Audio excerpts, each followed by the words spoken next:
Bonjour à tous et bienvenue dans ce nouvel épisode de Parlons Com. Aujourd'hui, j'ai le très grand plaisir d'accueillir Mélène. Salut Mélène. Hello Bertie, merci beaucoup pour l'invitation. Bah, avec grand plaisir, je suis très contente que tu sois là. Mélène, c'est quelqu'un que j'ai découvert via YouTube, il y a déjà plusieurs mois, même je dirais pas loin de 10 mois, où on m'a recommandé, tes vlogs, sur YouTube. Mais on va parler un petit peu plus précisément de ton métier parce que pour le moment, j'en ai absolument pas parlé. Je l'ai teasé à tout le monde, mais je n'ai pas dit ce que tu faisais et je trouve ça très intéressant qu'on en parle juste après. Donc, je t'ai découverte sur YouTube à travers tes vlogs où tu parles de ton métier, où tu parles de comment est-ce que tu travailles, et cetera. Et je me suis dit qu'avec toi, ça serait très intéressant qu'on aborde un sujet qui est la gestion de la créativité. Qu'est-ce que ça représente? Qu'est-ce que c'est? Et cetera. Parce que pour beaucoup de personnes, la créativité, c'est savoir dessiner. Oui. Et enfin, je pense qu'on est d'accord là-dessus que c'est pas juste ça et qu'on peut être créatif sans avoir un métier créatif, et qu'on peut aussi manquer de créativité quand on travaille dans un métier créatif et que ça se travaille. Donc justement, aujourd'hui, on va parler de ça ensemble. Donc avant qu'on rentre dans le vif du sujet, je vais te demander de te présenter pour celles et ceux qui te connaissent pas et d'expliquer un petit peu rapidement donc qui tu es et comment est-ce que tu es arrivé à ton métier actuel? D'accord, alors du coup, bah, moi c'est Mélène, je vais avoir 30 ans, d'ici quelques mois et du coup, j'ai un parcours, je pense, un petit peu atypique parce qu'après un bac général, je savais pas exactement ce que je voulais faire, je savais que c'était les métiers créatifs pour le coup qui m'intéressaient et je me suis dirigée vers un métier qui me permettait de dessiner et à l'époque, même si vous allez comprendre, j'aurais rêvé faire du tatouage dès le début. J'ai choisi en fait de me diriger vers les métiers de la joaillerie parce que je suis tombée vraiment amoureuse de ce qu'on appelle les gouachers de joaillerie. Donc c'est des peintures vraiment traditionnelles qui permettent de représenter les grosses pièces de joaillerie avec, plein de pierres dessus et cetera. Donc je me suis directement redirigée vers ce type de métier et du coup j'ai fait mes études pendant 3 ans et après j'ai directement été embauchée dans des boîtes où, j'ai fait vraiment des devis, de la gestion de prod et du dessin. Je me suis aussi formée avec, un designer indépendant en joaillerie à Paris, pour vraiment apprendre le métier qui m'intéressait, donc le dessin de bijoux. Mmh. Après 2-3 années dans le salariat, je me suis lancée en auto-entrepreneur. Donc j'ai eu l'opportunité de donner des cours dans une école à Paris, voilà, pour, former des gens au dessin de bijoux et j'ai aussi du coup, bah, lancé ma boîte. Donc en fait, je travaillais pour, plutôt des professionnels, donc pour tout ce qui est développé de collection, dessin technique, donc des choses très concrètes dans le dessin de bijoux et en fait, j'ai toujours adoré le milieu du tatouage. Je saurais pas vraiment l'expliquer pourquoi, peut-être dû à mon entourage et cetera. Quand j'ai fait mes études, quand j'étais plus jeune, j'avais la sensation que c'était un métier qui était inaccessible, dans le sens où il fallait extrêmement bien dessiner, c'était des métiers un peu plus nichés. Donc en fait, j'avais pas assez confiance en moi clairement pour me lancer, mais j'ai eu beaucoup de chance, je pense, un bon karma par rapport à ça, parce que pendant que je travaillais dans une des boîtes, de bijouterie, j'ai eu l'opportunité de rencontrer un tatoueur et bah, j'étais forcément hyper intéressée par ce qu'il faisait, il était très sympa et tout ça. Donc on a commencé un petit peu à discuter et au fil des échanges, il s'est rendu compte, voilà, que j'avais un petit compte Instagram sur lequel je postais tous mes dessins de bijoux. Il a vu que j'étais vraiment passionnée par le dessin et j'ai eu énormément de chance parce que du coup, j'ai envoyé mon frère se faire tatouer là-bas Mmh. et je lui ai demandé au tatoueur, puisque c'était un métier qui m'intéressait énormément, si je pouvais rester pendant la session pour regarder un peu comment il travaillait, comment ça se passait. Du coup, pendant cette session de tatouage, le tatoueur m'a un petit peu envoyé des perches. Il me disait: «Écoute, hésite pas à revenir avec tes dessins. Mmh. Est-ce que tu serais intéressée pour faire du tatouage?» Et franchement, quand il a commencé à me dire ça, je me suis dit: «Mais j'ai trop de chance» et du coup, vraiment, je j'arrêtais pas de lui dire: «Mais si, mais ça serait vraiment c'est un peu mon métier secret que je m'avoue pas, mais j'adorerais faire ça, quoi». Donc je lui disais que oui, oui, ça m'emballait complètement et tout. En sortant de la session de tatou, mon frère m'a dit: «Mais clairement, là, il t'a envoyé des perches, faut pas que tu laisses le truc passer, faut Ouais. que tu reviennes avec des dessins pour lui montrer». Parce que pour ceux qui s'intéressent un peu au monde du tatou, c'est vrai qu'avoir un apprentissage, c'est assez compliqué. Oui. Bref, du coup, j'ai travaillé pendant 1 an de mon côté sur un book, Mmh. donc sur un portfolio axé vraiment tatou et je suis revenue donc 1 an après cette fameuse journée avec, un portfolio avec tous mes dessins de tatou, plus mon portfolio bijoux. Je suis revenue vers ce tatoueur qui a vu tous mes dessins et qui m'a dit: «Bon, bah, écoute, si c'est toujours OK pour toi, moi, je suis OK pour te prendre en apprentissage» et c'est à ce moment-là où il y a eu un petit peu un tournant dans ma vie professionnelle parce que j'ai vraiment beaucoup hésité en me disant: «Bah, est-ce que je lâche le côté sécurité de mon ancien métier, entre guillemets, Ouais. qui est la joaillerie et je me lance vers le tatou? Enfin, qu'est-ce que je fais, quoi?» finalement, les choses se sont fait assez naturellement. J'ai accepté du coup de faire l'apprentissage parce que je m'en serais mordu les doigts puisque c'était vraiment le métier que je rêvais de faire depuis toujours. Ouais. Et en même temps, j'ai un peu gardé un pied, en fait, dans les métiers de la joaillerie en continuant à donner des cours, en continuant à faire, quelques petites prestations pour des clients Mmh. et bah, voilà, j'ai trouvé mon équilibre petit à petit comme ça et maintenant ça fait, 3 ans que je tatoue mes clients, vraiment tatou et à côté, je donne toujours du coup dans des écoles, des cours de dessin, de design de bijoux. D'accord et du coup, tu as complètement arrêté la partie, comment dire? Prestation de bijoux, par contre, à part la partie formation, c'est ça? Ouais, alors c'est hyper rare, j'ai encore quelques clients qui me demandent de temps en temps des choses, mais Mmh. c'est vrai que je vais plus démarcher, je vais plus Oui, forcément communiquer là-dessus. Donc forcément, sans faire de démarche, ça s'essouffle un petit peu. bien sûr. Mais on va dire oui, aujourd'hui, c'est quand même plus axé court et sinon, vraiment tatouage. Ouais, c'est ça. Donc à part les cours que tu donnes, c'est vraiment uniquement tatouage, on va dire, au quotidien, quoi? Voilà, exactement, c'est OK, ça. très bien et justement cette bascule, le moment où tu as basculé de l'un à l'autre, comment est-ce que tu l'as vécu? Comment est-ce que ça a été, pour toi? Enfin, est-ce que tu avais peur? Est-ce que tu étais plutôt enfin, le jour où tu t'es dit: «Bon, là, OK, faut que je c'est bon, faut que ça switch», comment tu as fait? Comment tu as vécu ça? Franchement, ça a été hyper dur parce que, bah, j'avais vraiment cette crainte de me dire: «Est-ce que déjà, je suis valable ou est-ce que j'ai vraiment Mmh. une valeur à apporter dans le monde du tatou?» Sachant que mon ancien métier, bah, je commençais vraiment à avoir trouvé une place. Ouais. Voilà, je me disais aussi, ben, en fait, j'ai investi énormément de temps, vraiment énormément de travail dans la joaillerie et est-ce que, bah, tout reprendre à zéro, c'est vraiment une bonne idée? Vraiment, ça s'est vraiment pas fait du jour au lendemain. J'ai peut-être eu 6 mois, 1 an de réflexion où je balançais encore entre les 2. Je me disais: «Quel est le bon choix?» Donc non, franchement, j'avais vraiment peur. Je me disais: «Est-ce que tu es pas en train de te planter, de faire n'importe quoi?» Mais ça s'est fait vraiment petit à petit. Chaque jour, j'y pensais, j'en discutais Mmh. avec mes proches et au bout d'un moment, je me suis dit: «En fait, quitte à me planter», c'est un peu ma mentalité au quotidien, on va dire, mais quitte à me planter, faut que j'essaie, en fait. Parce que si je le regrette plus tard, alors que j'ai une opportunité, une porte qui s'ouvre à moi, ça serait vraiment dommage. Ouais, bah, oui, je vois le genre. J'ai préféré prendre le risque. Mine de rien, en fait, je pense aussi, mais beaucoup dans ces cas-là, on se dit: «C'est tout l'un ou tout l'autre», alors qu'en soi, si tu avais testé un peu que ça marchait pas, tu aurais pu revenir en arrière et repartir, enfin, voilà. Mais on a l'impression que c'est un peu, qu'il faut faire des choix et que C'est ça. Oui, on a l'impression qu'effectivement, on va tout perdre et tout, mais en fait, pas forcément. Donc ouais, ouais, mais ça a été vraiment pas facile, quoi. Non, ouais, clairement, oui. ça a pris du temps. Et du coup, donc maintenant, tu es connue sous le nom, aussi de Anemone Tattoo, donc c'est le nom que tu as choisi pour, enfin, ton métier de tatoueuse. Est-ce que tu peux nous dire pourquoi? Oui, bien sûr. Alors là aussi, en fait, ça s'est pas du tout fait d'un coup. Ça m'a pris du temps à trouver ce nom. Alors déjà, pour vous expliquer, pour l'anecdote, pourquoi j'ai pas pris mon prénom, parce Mmh. que beaucoup de tatoueurs font ça. Oui, Tout simplement parce que, bah, je m'appelle Mélène et très souvent, on va m'appeler Mélanie.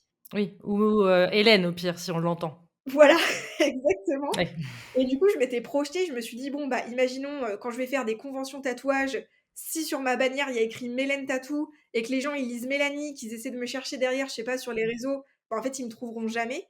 Du coup, il y a un moment où je me suis dit: «C'est pas ça». Donc il faut que je me trouve un peu un pseudonyme de tatoueur et moi, ce qui m'importe, en tout cas, ce qui me tient le plus à cœur et ce pourquoi, on va dire, je dessine le plus, c'est, ce que j'appelle un peu la connexion à la nature.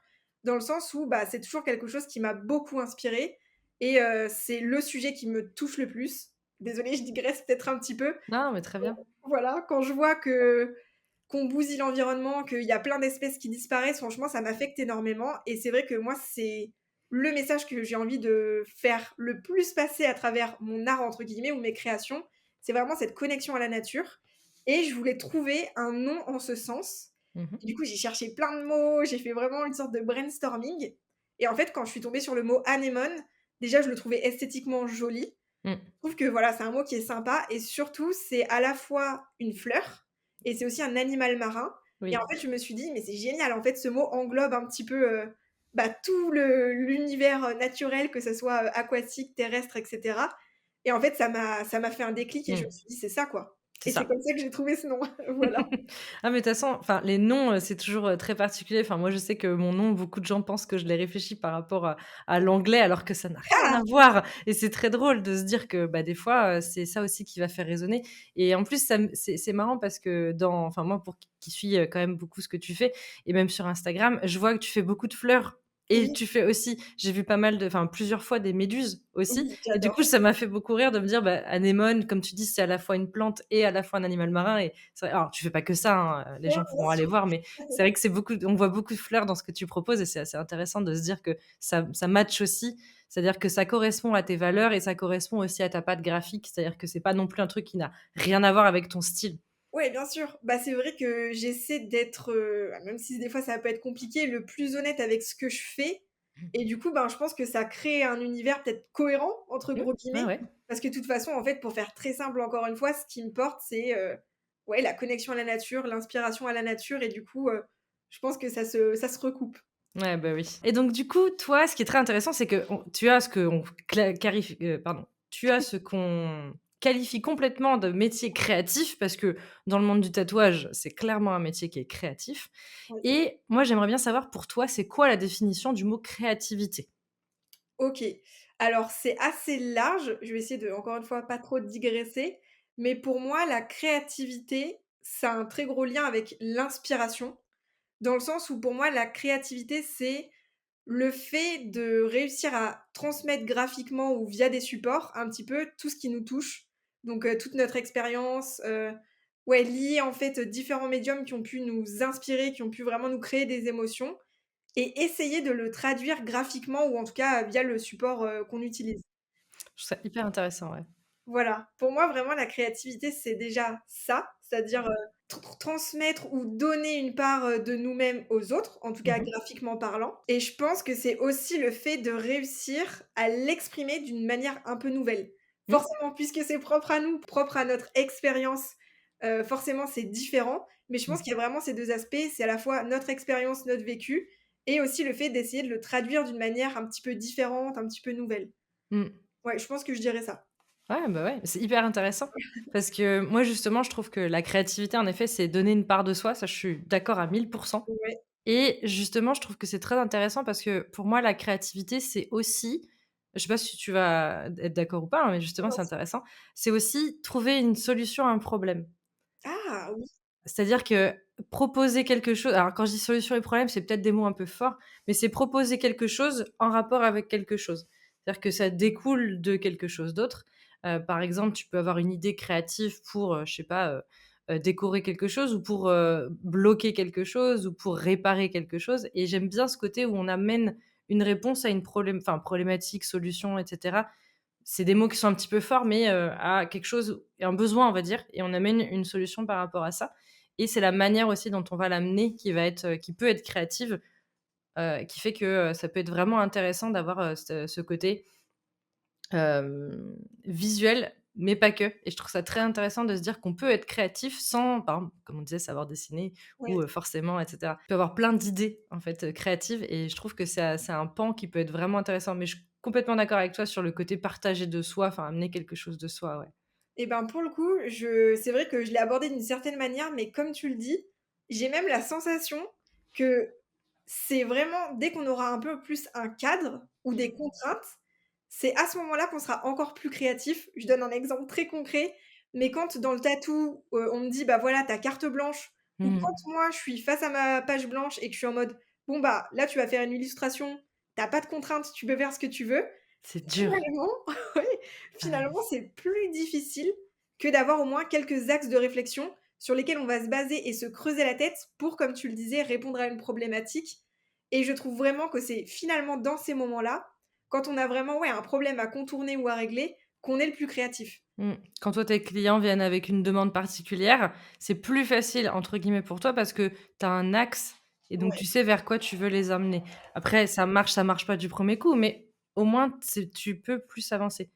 ouais, c'est exactement ça. Donc c'est vrai que pour la créativité, ouais, il y a clairement un pan où, se mettre des contraintes ou se fixer un peu des petites règles, ça peut aider à trouver des idées qui sont encore Ouais, plus novatrices. Donc ouais, je ouais, je suis suis entièrement d'accord. d'accord.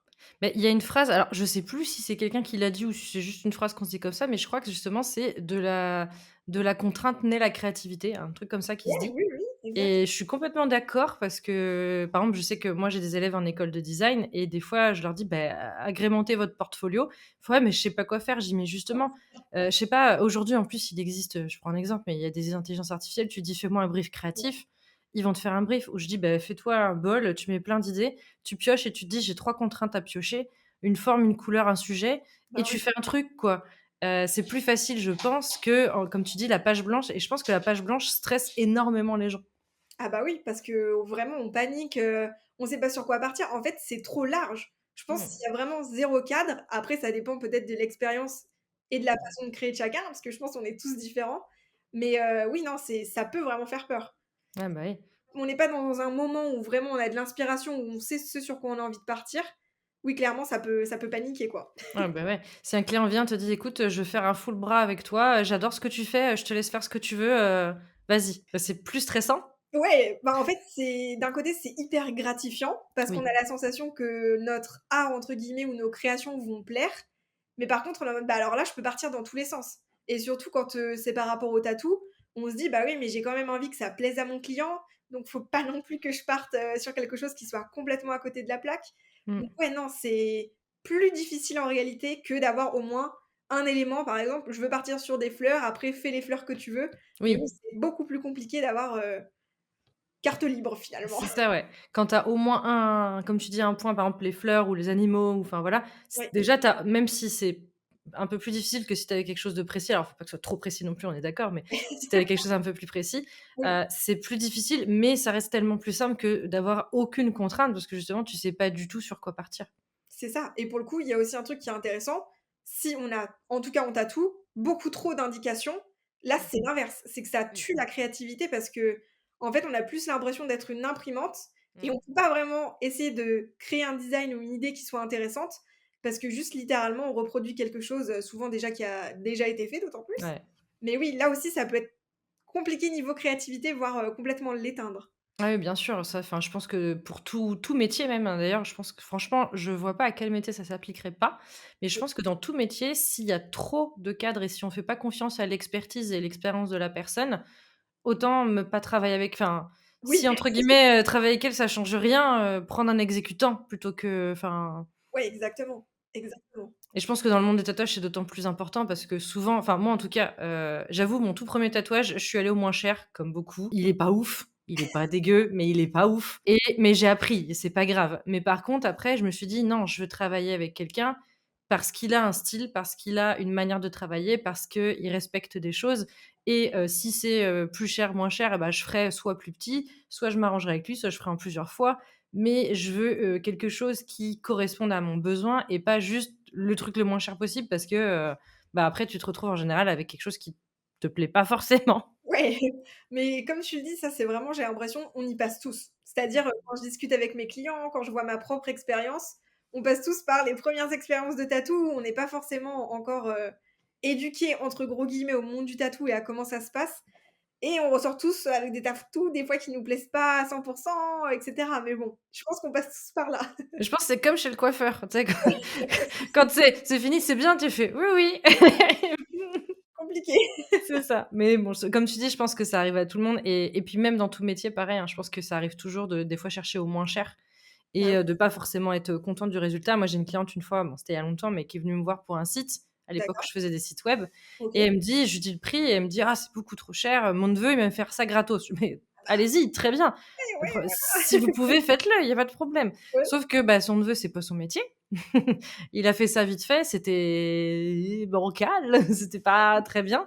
Ça d'accord. donnait pas une image très professionnelle pour elle et surtout le site plantait tout le temps, enfin, il y avait pas mal de problématiques et elle est revenue vers moi 1 an plus tard en me disant: «Oui, mon site il est toujours pas sorti, et puis ça se passe pas bien et puis c'est pas beau et puis c'est pas ergonomique, machin». Je fais: «OK, pas de problème». Donc elle me dit: «Bah, je veux le faire avec vous du coup», donc je lui refais le devis était plus cher parce que 1 j'avais gagné de l'expérience entre temps Bah et oui. 2 je lui dis: «Beh, en plus, il faut que je récupère un truc qui est, Oui, c'est voilà.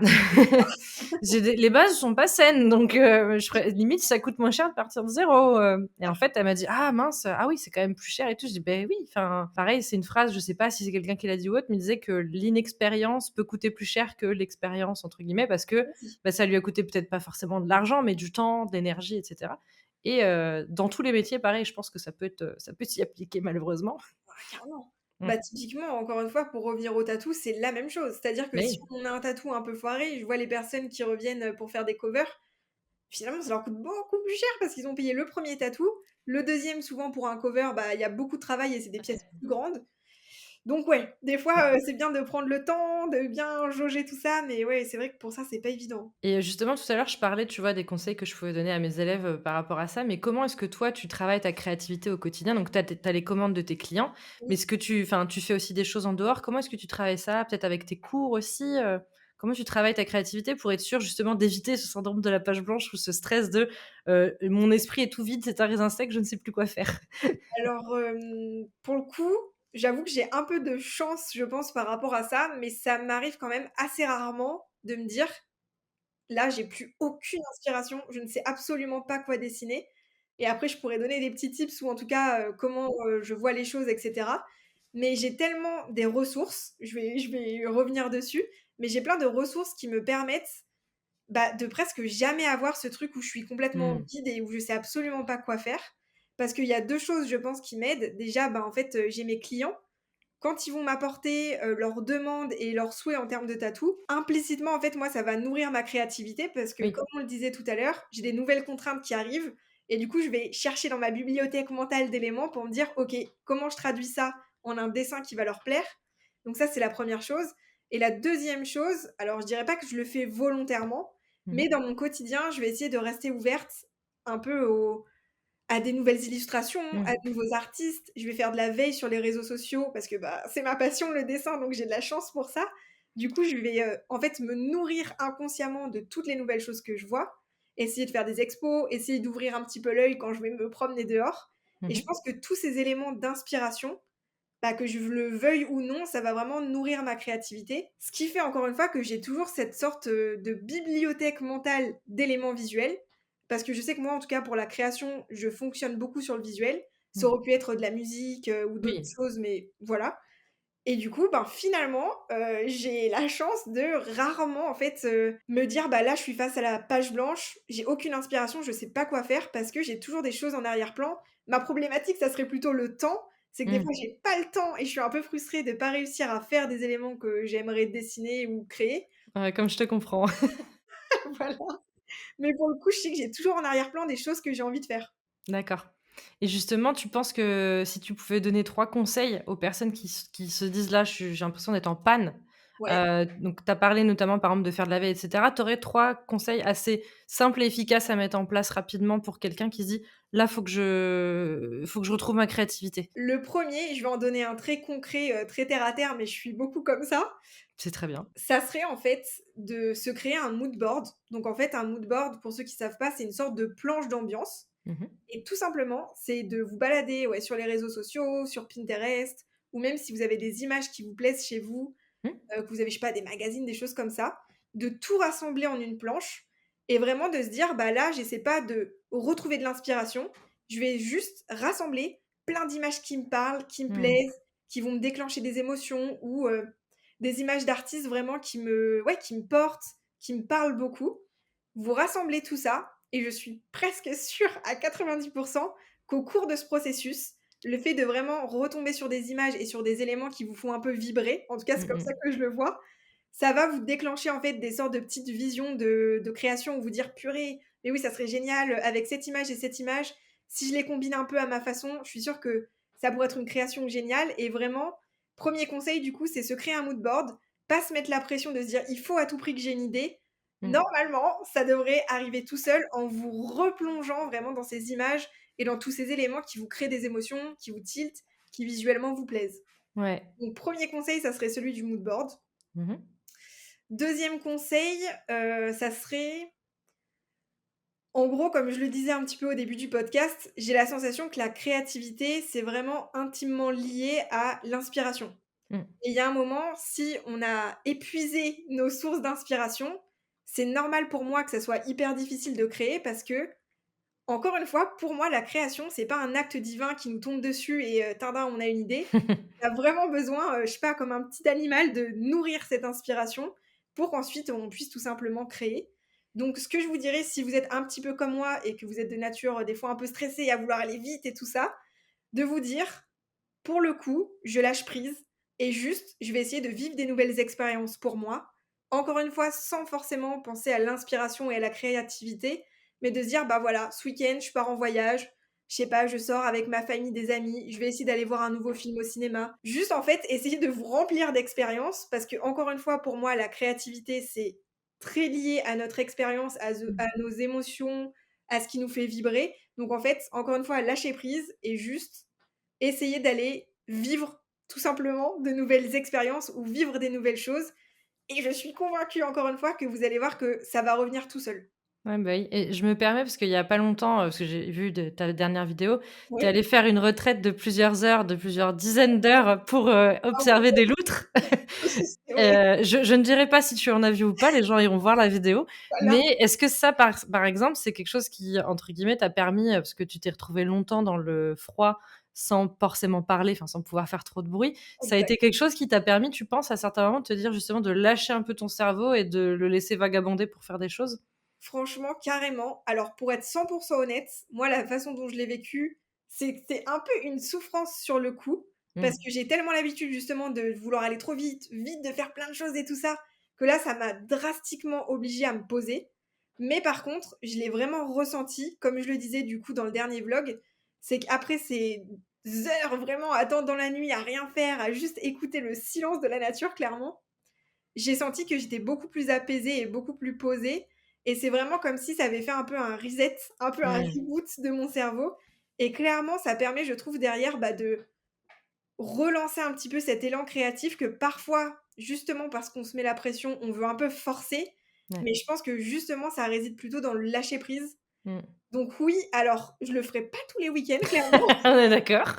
et ça m'a permis après ce week-end, vraiment de sentir que mon cerveau, c'était bête mais j'étais plus calme, j'étais plus Mmh. posée et je pense que ça fait du bien. Ça t'a laissé de la place, en fait. Exactement, je Ouais. l'aurais pas mieux dit. Ça m'a vraiment laissé de la place pour, ouais, renourrir de nouveau cette créativité et Ouais. cette inspiration. Mais je sais que j'ai fait un épisode, dédié à ça, sur le côté comment, enfin pour moi, comment les vacances aident à revenir ressourcer. Parce qu'on dit toujours aux indépendants de prendre des vacances, que c'est important, qu'il faut penser à se reposer. Beaucoup, notamment au début, disaient: «Oui, oui, oui, oui, je vais prendre des vacances». Ils prennent 3 jours dans l'année C'est vraiment ça. et voilà, on Ouais, se sait. ouais, Mais j'avoue que moi, par exemple, cet été, j'ai pu prendre 4 semaines, OK, et notamment 2 semaines vraiment sans aucune, interaction professionnelle puisque je n'avais ni mon ordi, ni mon téléphone pro, j'avais rien, j'étais trop pas bien. chez moi et vraiment, quand je suis rentrée, j'ai vraiment eu cette sensation de: «Ah, j'ai de nouveau de la place dans Ah, ma tête pour faire des trucs, pour penser des trucs, pour trouver des solutions» et quand je suis revenue en septembre, j'avais, des trentaines d'idées de contenu à partager et bon, après j'ai pas eu le temps de tout faire bien sûr, mais au moins la machine était relancée sur ce côté, je suis plus à sec, quoi. mais c'est exactement ça et je pense qu'il faut vraiment un peu l'expérimenter pour le comprendre. Pareil, on a peut-être un peu le même profil dans le sens où on veut vraiment foncer et faire Oui. toujours plus de choses, mais tu as totalement raison, il faut se rendre compte que si on veut être productif, on va dire ça comme ça, il faut vraiment à un moment arrêter en fait. Juste Mmh. faire une pause parce que, on peut pas juste toujours continuer à travailler, à fond. Pour avoir de nouvelles idées, de la création et de l'entrain et de l'envie, effectivement, on est obligé à un moment de dire, «Stop» quoi. Ouais, bah, oui, il faut voir ça comme un puits. Si tu le remplis d'eau tout le Ouais, temps, au bout d'un moment, il déborde, alors que si tu lui laisses le temps des fois de redescendre en niveau, bah, tu peux après recommencer, quoi. Je sais ouais, pas si c'est la meilleure métaphore, mais ouais, non mais c'est mais c'est exactement visuel. voilà. Mais non, mais je suis entièrement d'accord avec toi. Et Et du coup, ton troisième conseil, ce serait quoi? ouais, du coup, mon troisième conseil, encore une fois, un conseil, très, terre à terre, on va dire, et tu en as un petit peu parlé tout à l'heure par Mmh rapport à mh. tes élèves, ça serait de se faire une map mind dans le sens où si vraiment là, vous avez besoin de créer justement pour, le côté pro et que vous êtes un peu dans l'urgence, parce que ça peut arriver aussi, une sorte de map mind, en fait, ça va partir d'un mot central. Je vous dis n'importe quoi, par exemple, vous vous notez sur une feuille le mot nature Mmh. et sans trop y réfléchir, de manière assez spontanée, vous allez essayer de trouver d'autres mots qui sont en lien avec la nature. OK. Je dis n'importe quoi, bah, oiseaux, fleurs, insectes et cetera. Donc autour de ce premier mot, vous allez avoir plein d'autres petits mots différents et par exemple, après, à partir d'oiseaux, vous refaites le même exercice de trouver plein de mots qui sont connectés et vous faites ça pour tous les mots à chaque fois. Au bout d'un moment, votre feuille va être vraiment remplie de plein de mots, plein d'inspirations et vous allez pouvoir les reconnecter entre eux et en Mmh. fait, c'est assez puissant, je trouve et assez génial parce que ça va vous permettre très facilement d'avoir, par exemple, une idée d'illustration. Je parle pour le côté dessin pour Oui, bien sûr. voilà, illustration, dessin, projet tatou et cetera. Vous allez avoir quelque chose de très créatif, pardon, auquel, vous auriez pas forcément pensé, tout simplement en faisant ces connexions, de mots et Mmh. même pour l'anecdote, moi, ce que j'aime bien faire, je le fais avec mon copain. C'est-à-dire qu'on part d'un mot et lui aussi me donne ses mots en Ah! lien et en fait, c'est génial parce que ça me permet de voir des choses d'une manière différente aussi et Mmh. d'apporter, bah, ses inspirations et sa créativité à la mienne et franchement, c'est hyper chouette. Eh beh, oui, parce que les gens ont pas la même vision des choses et du coup, par exemple, là, tu vois, tu as dit nature, il y a Ouais, peut-être des gens qui auraient mis, météo, tu vois, des choses clairement, comme ça qui sont un peu plus, entre gros guillemets, «cartésiennes», oui, mais c'est aussi intéressant et je pense qu'en plus, ce conseil-là, il est ultra applicable à n'importe quel, secteur d'activité. C'est-à-dire oui, que même moi, dans mon métier, tu sais, tu poses une idée et tu pars dessus et tu vois un peu tout ce qui sort et même si après tu utilises peut-être 1/10, mais c'est pas grave, ça a permis à ton cerveau juste de se laisser aller, d'aller trouver plein de juste de faire des connexions, c'est oui, tout. exactement, c'est Mmh. vraiment ça et en plus, ce qui est assez fort et je le vois avec mes élèves, c'est que plus on entraîne finalement son cerveau à faire ça et plus ça devient «facile et rapide» entre guillemets. Oui. C'est vrai que, là, je le vois plus en école de joaillerie quand on aborde un petit peu la création, c'est-à-dire Mmh. on donne un brief client par exemple et les élèves doivent créer à partir d'un cahier des charges. Au début, franchement, je vois que c'est hyper compliqué. Je sais que le premier exercice dans ce sens, ils sont vraiment en souffrance et ils me le montrent Oui. mais au fil des mois, on voit vraiment que ça devient un exercice de plus en plus facile. Donc j'aurais aussi envie de vous donner en termes de conseils si vous vous lancez dans la création ou si vous passez par une période un peu difficile où vous avez plus trop d'inspiration. Déjà, n'hésitez pas à nourrir tout ça comme on l'a dit juste avant Mmh. et à vous dire: «OK, c'est pas grave, ça prend du temps, c'est normal». Je pense que les choses qui ont de la valeur, ça prend aussi du temps à être mis en place. Donc Mmh. faites-vous confiance et ça va finir par se débloquer. Le cerveau va s'habituer et vous allez faire des super créations, j'en suis sûre. Et du coup, il y a une question qui est venue qui était pas forcément prévue, mais que je Ouais, me permets de te poser. C'est justement donc toi qui as un métier entre gros guillemets, hein, oui, bien sûr. créatif dans le sens où tu vas beaucoup dessiner, que ce soit sur papier, numérique ou sur la peau. Oui, Le fait d'avoir lancé une chaîne YouTube et d'être parti dans la création de vidéos, oui. qu'est-ce que ça t'apporte sur sa partie créativité? Est-ce que tu sens que ça joue ou Alors, je dirais alors je sais pas si je vais bien répondre à la question. Je dirais pas forcément que ça nourrit ma créativité.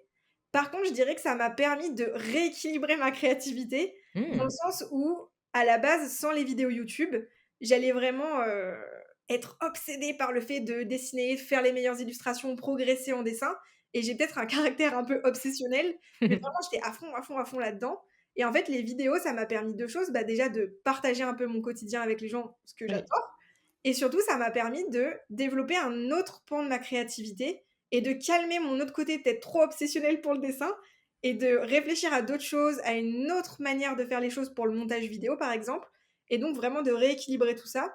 Comme je disais tout à l'heure, je pense qu'il faut vraiment laisser des temps de repos à son cerveau pour pouvoir de nouveau créer et moi, les vidéos, ça m'apporte ce côté, ça me canalise, en fait. Ça me permet Mmh. de réfléchir autrement, réfléchir à d'autres choses et pas seulement au dessin et ça m'a rééquilibré ma créativité et mon inspiration en général. Ah Donc bah, je oui. dirais pas que ça développe ma créativité au niveau des vidéos, Mmh. mais ça rééquilibre le tout. Ah Voilà. mais c'est intéressant, c'est comme quand tu as une passion, par exemple complémentaire à côté et que quand tu te mets dedans, bah, ça te permet de voir les choses différemment. Il y a beaucoup d'activités, par exemple, on peut penser beaucoup au crochet, à la peinture, des choses comme ça. Exactement. Mais quand en fait, justement, une activité créative, c'est ton métier, comme toi, le tatouage, le fait d'avoir autre chose à côté dans lequel tu peux décharger, comme tu dis, un petit peu tout ça Ouais, c'est ça. et pouvoir, rééquilibrer et ne pas être focalisé sur une seule chose, ça permet aussi de prendre du recul et on revient un peu au fait de se laisser un peu tranquille de temps en temps et d'avoir le cerveau focalisé sur autre chose, notamment quand, et je suis un petit peu comme toi, donc je comprends le côté un peu obsessionnel des choses. Se Ouais. mettre à fond sur autre chose, ça aide, même si tu es toujours à fond, mais tu es sur autre chose. Moi, je sais que, par exemple, ce qui m'aide énormément, mais vraiment, genre, ça change complètement ma manière de me sentir, c'est je fais du Lego. Oh génial! Si je monte un Lego, je suis toujours aussi méticuleuse, obsessionnelle et cetera dans mon truc, D'accord. mais quand j'ai terminé, j'ai un côté d'accomplissement, de j'ai fait ça, j'ai répondu au cahier des charges du truc, j'ai fait ce qu'il fallait faire, Trop j'ai mis bien. la pièce où elle devait être entre guillemets et en fait, ça me permet après d'avoir ce côté: «C'est bon, la tâche elle est accomplie, elle est faite, elle correspond à ce que je voulais» et cetera et d'avoir une espèce de plénitude de, tâche accomplie qui fait qu'après je peux me remettre sur autre chose sans avoir l'impression d'avoir tout le temps un brouhaha derrière. Ouais, mais c'est exactement ça. Oui, tu as réussi à trouver en fait, pas un échappatoire, mais ouais, une Ouais. manière aussi de, bah, poser ton cerveau en fait. Ouais, c'est ça. Et justement, toi, je sais que tu donnes aussi des conseils à travers ton Patreon. Donc est-ce que Oui, tu peux nous expliquer un petit peu, ce que tu proposes à travers ton Patreon? Alors peut-être ce que c'est pour ceux qui savent pas du tout ce que c'est qu'un Patreon, oui, bien sûr. rapidement et expliquer un petit peu ce que tu proposes, à travers, ton Patreon? Ouais, alors Patreon, du coup, c'est une formule, on va dire plutôt un site internet qui permet en fait de partager des contenus un petit peu plus exclusifs avec les personnes qui vont nous suivre. Donc, par exemple, pour quelqu'un qui fait de la musique, ça peut être, bah, montrer des morceaux qui sont en cours et Mmh. qui sont pas encore finalisés. Vraiment, c'est un peu un behind the scene et du coup, moi, je l'ai appliqué pour le tatou. Alors là, ça fait 1 an que je l'ai ouvert un petit peu plus maintenant Mmh. et j'ai proposé alors je propose plusieurs choses. Effectivement, des behind the scene dans le sens où je montre des travaux qui sont en cours, qui sont en train d'être faits et j'essaie aussi de donner des petits tips de dessin, des petits Mmh. tips de tatou. Par exemple, pour le tatouage, je vais expliquer, pour tel tatou, j'ai utilisé tel type d'aiguille, tel type d'encre et cetera et pour le dessin, j'essaie d'aborder des points précis, c'est-à-dire comment dessiner une fleur, comment dessiner un oiseau, utiliser des contrastes qui vont être intéressants, donc des choses un peu plus pointues dans le dessin et en ce moment, c'est un petit peu plus en pause, un peu plus ralenti, tout simplement parce que je réfléchis à d'autres formules qui pourraient être intéressantes aussi. Mais sinon, globalement, ça va vraiment tourner autour de conseils autour du dessin. Parce que Mmh. peu importe le tatou, peu importe la joaillerie, pour moi, la base commune, ça Oui. reste vraiment le dessin et ma passion et c'est, je pense, bah, ouais, ce qui est le plus intéressant. Ouais, bah, oui et comme ça, s'il y a des personnes aussi qui, sont, intéressées par la joaillerie, le tatou ou juste le dessin, ils Oui, peuvent aussi aller voir ce que tu proposes et ça peut comme tu leur expliques, certaines choses, ça peut leur dire: «Tiens, beh, je vais tenter par exemple les fleurs et je vais essayer d'aller creuser le truc, plus loin» et ça peut aider aussi à aller, retravailler sa créativité. Je sais oui, qu'il y a aussi des, pour les graphistes, par exemple, je sais qu'il y a aussi un youtubeur streamer qui est assez connu qui s'appelle Valo oui. qui, propose, sur son Discord des briefs, toutes alors je sais plus si c'est toutes les semaines ou tous les mois, je crois que c'est tous les mois, mais je vais pas dire de bêtises. Des briefs et tous les gens qui veulent participer, «bénévolement» entre guillemets, peuvent créer un logo, une charte graphique qui correspond au brief et après ils font un petit championnat en interne dans le Discord en mode qui a gagné, et cetera avec des votes et ça je me dis que c'est si on n'a pas d'idée, ça peut être intéressant et Carrément. il y a aussi un jeu de cartes qui est sorti, alors j'ai plus le nom, je le mettrai en référence, mais j'ai plus le nom, où en fait c'est des briefs créatifs où on pioche genre 2 cartes et ça permet d'aller se challenger sur un truc et de le tenter. Des fois, ça donne des combinaisons, complètement what the fuck, mais justement, c'est un peu marrant d'aller dans des trucs, différents, quoi. Ah mais c'est génial! Mais oui, mais Ouais, typiquement, c'est comme ce qu'on disait tout à l'heure, là, le fait d'un peu entraîner son cerveau avec des petits briefs, sans trop se mettre la pression ouais, et ouais. de le tenter, c'est juste génial. Parce que ça J nourrit, ouais, cette bibliothèque mentale, d'éléments ouais. visuels, ça permet de travailler, voilà, le cahier des charges, donc ouais, c'est génial. Et surtout, je pense, enfin, justement, c'est ce que tu disais par rapport à tes élèves et cetera, ça se travaille, en fait. C'est Oui, important de garder en tête que ça se travaille, que ça prend du temps, que, tu vas être de plus en plus créatif, enfin, plus tu vas le travailler, plus tu vas être créatif. C'est comme un muscle, c'est vrai. ça se travaille, ça se réfléchit, des fois, ça se met au repos, des fois, ça se remet à fond, mais voilà, c'est important faut le penser comme un muscle, je pense, ouais. Ah mais totalement, mais ça aussi, c'est un conseil que j'aime bien dire parce que j'aurais adoré qu'on me le dise, en fait, quand, j'ai commencé à dessiner et que j'ai cherché surtout à vraiment progresser en dessin. C'est que autant la créativité ou les techniques de dessin, c'est pas un don divin avec lequel on est ou avec lequel malheureusement on l'a pas. Vraiment, c'est, des recherches, de l'apprentissage, de l'expérience et il y a des méthodes vraiment sur lesquelles on peut se baser pour développer sa créativité ou développer, voilà son univers autour du dessin mais c'est pas une fatalité. Vraiment, Mmh. OK, au début, c'est compliqué, ça demande des efforts, mais on peut le développer. Donc, Bah, oui, bien c'est sûr. vrai que c'est quand même rassurant, là-dessus. Bah, en tout cas, merci pour toutes ces réflexions parce que c'était tellement intéressant de parler de ça avec toi. Merci Avec beaucoup. plaisir. Alors du coup, on peut te retrouver donc notamment sur Instagram, sur YouTube et Oui. donc à travers ton Patreon. Est-ce qu'il y a d'autres canaux, sur lesquels on peut te retrouver? Alors ça serait plutôt vraiment Instagram, YouTube, Patreon. Je me limite à 3 parce que c'est déjà C'est déjà très énorme. bien. Voilà. Mais ouais, vraiment, vous pouvez me retrouver, sur les 3. YouTube, les vidéos un petit peu ralenties, donc on me retrouvera 1 à 2 fois par mois. Mmh. Instagram, c'est quasiment quotidien et Patreon, c'est au moins 1 fois par semaine. C'est ça et si on veut, te voir, donc toi, ton salon est à Lyon, c'est ça? Oui, c'est ça. Je travaille, dans un shop, donc un tattoo shop sur Lyon. Pour ceux qui connaissent Lyon, c'est plutôt à hauteur Croix-Rousse Mmh. et voilà, vous pouvez me retrouver là-bas et parfois je vais en convention aussi dans d'autres villes donc voilà, c'est annoncé sur Instagram. C'est ça, donc faut suivre sur Instagram si on veut te voir, dans d'autres villes. C'est ça. Parfait.